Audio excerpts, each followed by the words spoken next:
It is early, like for me anyway. Oh, let me check here. 9 in the morning. Um, Sunday, to be specific. Um,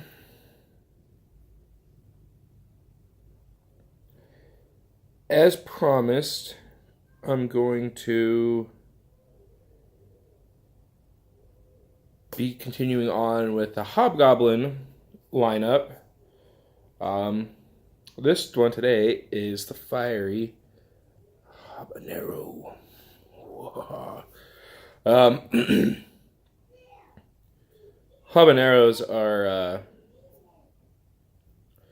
they're a really nice chili. They really are. A lot of people don't like them because of how hot they are. Um,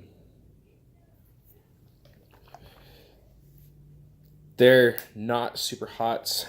The red Savina, the pepper that was former record holder before the ghost chili, peaks out. It's a variant of the habanero, and it peaked out on the Scovilles at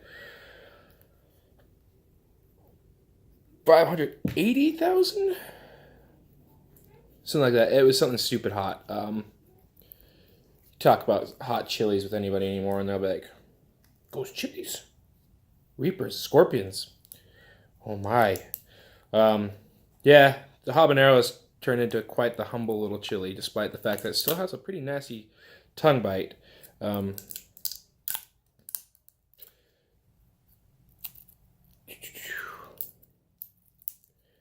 I'm gonna give this a smell real quick, and then I'll get on to what's on the label. Because what I don't know if you guys really enjoy hearing what's on the label at all, but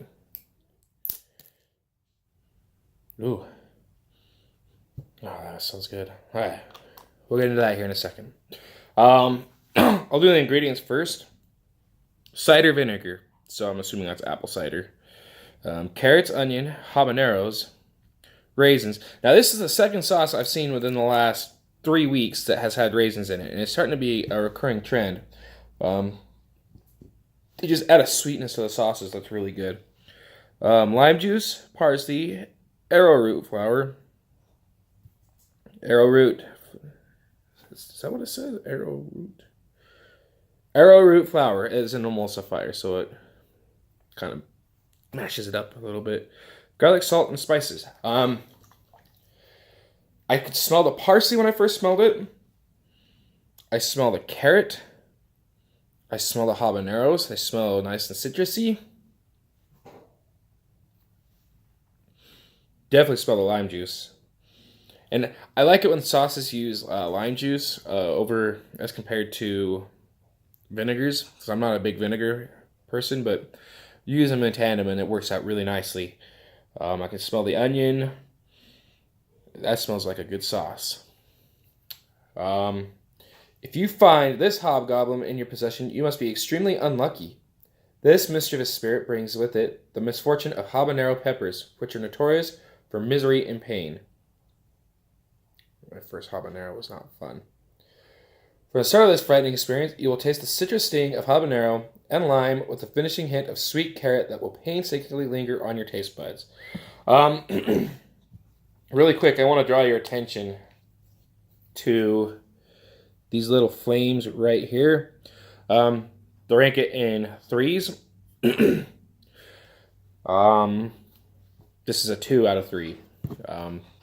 The mean green jalapeno that I did yesterday was a 1, and the ghost pepper one that I'm going to do tomorrow is a 3.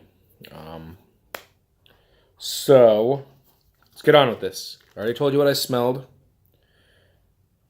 It just smells good. It is much runnier than the jalapeno sauce. Much runnier. You can probably see it just coming out pretty nice right there.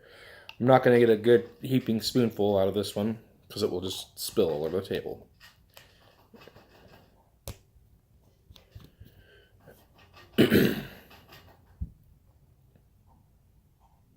I might have gotten too much.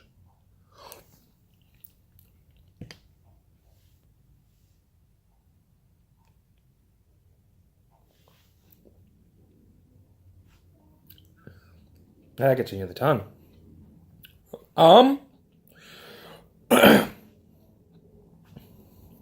It's an interesting texture to it. For how runny that was,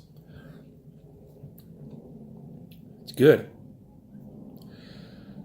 It's not as interesting, I would say, of a flavor as the green jalapeno one. It's building on the tongue just a little bit. But I do taste the habaneros. I do taste the lime juice. I taste the apple cider vinegar. There's a sweetness that I'm assuming is coming from the raisins. That's pretty good. And that might be where the texture is coming from, too. Taste a little bit, a hint of the parsley, just itty bitty hint. Garlic, onions, all there.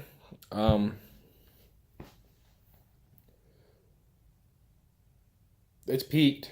It's not getting any hotter for me. Interesting note, that was a tablespoon I took. A lot of sauces are using teaspoons for serving sizes now.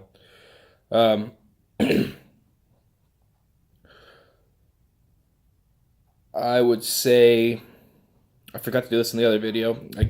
For those of you who don't read the comments under the video, I gave the mean green jalapeno a 1 on the heat and gave it an 8 on the flavor. This one, I'm going to also give it an 8 on the flavor. Stands out. Very sweet, very citrusy. A nice blend of flavors with the citrus and the sweetness from all of it. And it has a finish to the carrot. It's very good. Burn,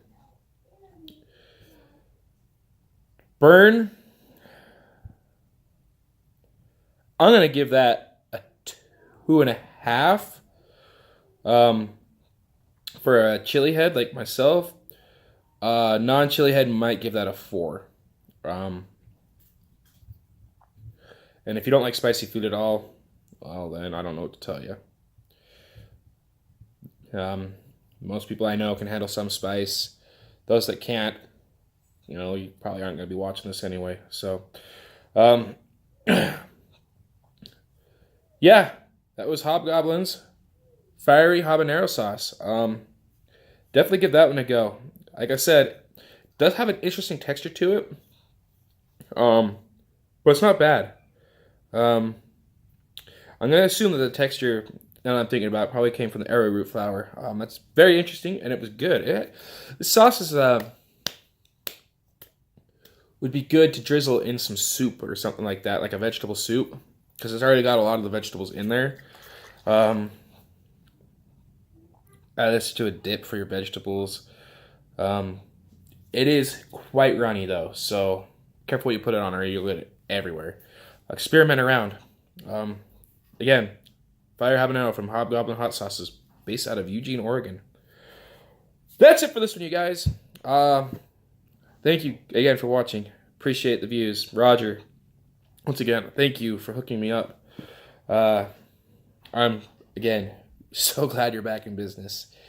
You fill a need that I really appreciate, and much as my wife would hate to admit it, I get excited about things, and I share my excitement, and she does not often share my excitement with these things, so glad you're back in business. I love seeing you at the sample tables and talking spicy food.